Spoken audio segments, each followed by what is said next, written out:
Bonsoir, tout de suite les grandes lignes.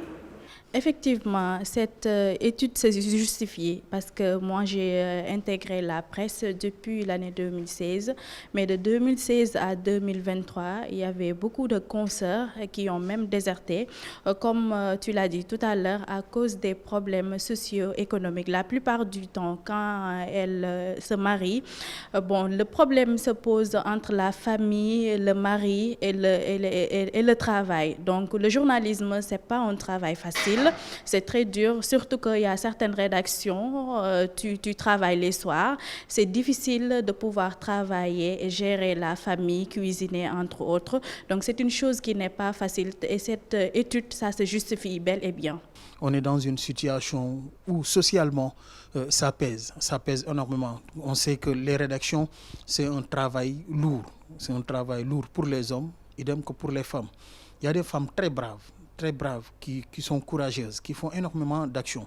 Mais si aujourd'hui on sait que les contraintes sociales qui s'y posent, la belle famille, les parents, tout le monde, ça dit quand la femme n'est pas à la maison, tout le monde pense qu'elle est allée faire autre chose, elle a quitté son rôle pour aller faire autre chose. Alors que les rédactions ont besoin de temps pour ces femmes.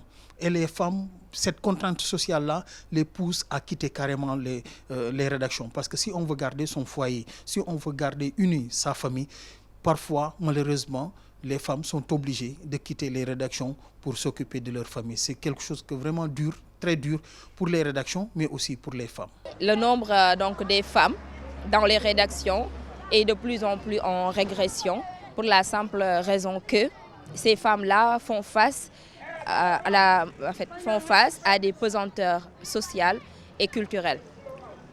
C'est-à-dire qu'en étant, par exemple, une épouse, on est confronté à des réalités, à savoir prendre soin de son mari, de ses enfants, de sa belle famille.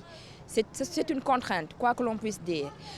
Ou bien, si aujourd'hui la femme voudrait s'affirmer ou bien avoir des responsabilités, des postes de responsabilité dans les rédactions, il lui faudra faire un choix, c'est-à-dire garder son statut de célibat, juste pour ne pas avoir ces contraintes-là. Parce que si une fois elle est mariée, elle est obligée de faire en sorte de plaire à la belle famille. Et ça peut être une entrave pour le bien pour le travail quand même. Dès que la femme est enceinte, elle est obligée d'abandonner vraiment le travail. Parce qu'une fois, par exemple, si tu as 7 voire 8 mois, c'est difficile de venir faire ton travail de journaliste. La plupart, en fait, en général, le journalisme, c'est un travail de terrain.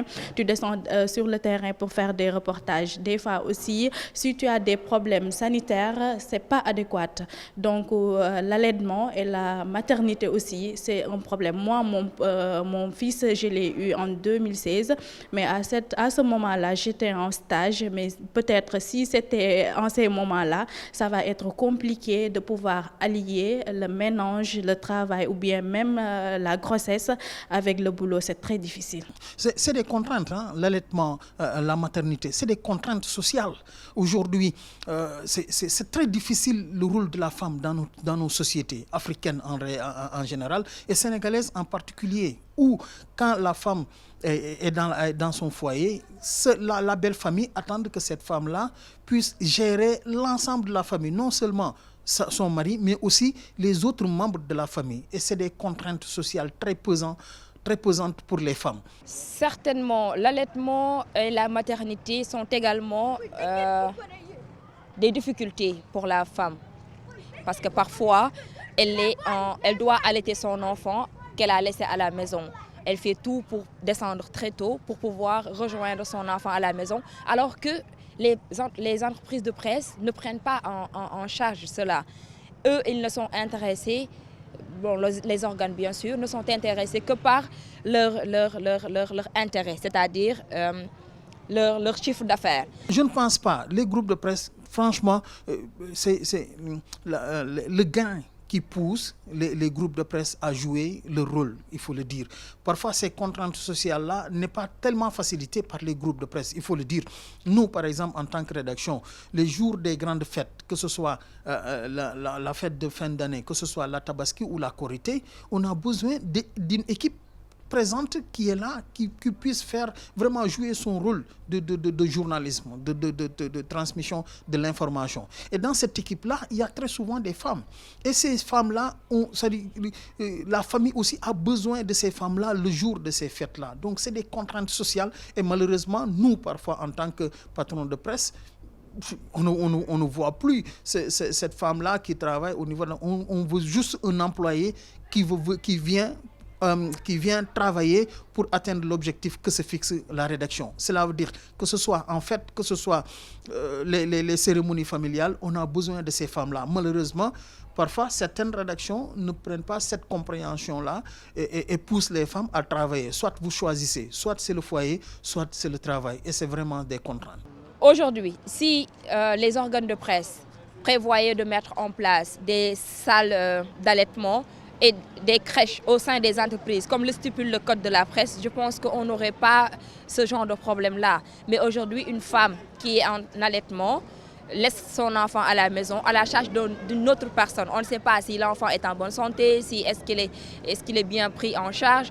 Tout ça, ce sont des problèmes qui viennent en fait entraver le travail de la maman. Et aujourd'hui, pour dire vrai, un garçon ou bien un homme, s'il doit faire des efforts, la femme doit multiplier ces efforts-là pour pouvoir prétendre occuper un poste de responsabilité. Parce que tout simplement, on lui dira que vous êtes femme, vous tombez souvent malade, vous êtes là, vous êtes enceinte, vous allaitez. Donc il y a beaucoup de paramètres que les organes de presse ne prennent pas en compte. Et ça, c'est vraiment difficile pour les femmes. En général, on te donne des congés de maternité. Maintenant, c'est 3 mois avant et 3 mois après. Du coup, ça fait 6 mois. Mais des fois, par exemple, si tu es confronté à des problèmes financiers, tu ne peux pas rester 6 mois sans travailler, en fait, tu ne gagnes rien. Tu es obligé, par exemple, si tu as un bébé, 1 mois, 2 mois après, tu vas aller faire continuer ton boulot et c'est très, très, très difficile. Pour que ces femmes se sentent mieux dans les rédactions, il va falloir que, par exemple, si tu es femme, tu travailles les matins au lieu de travailler les soirs parce que ça te permettra de descendre un peu plus tôt.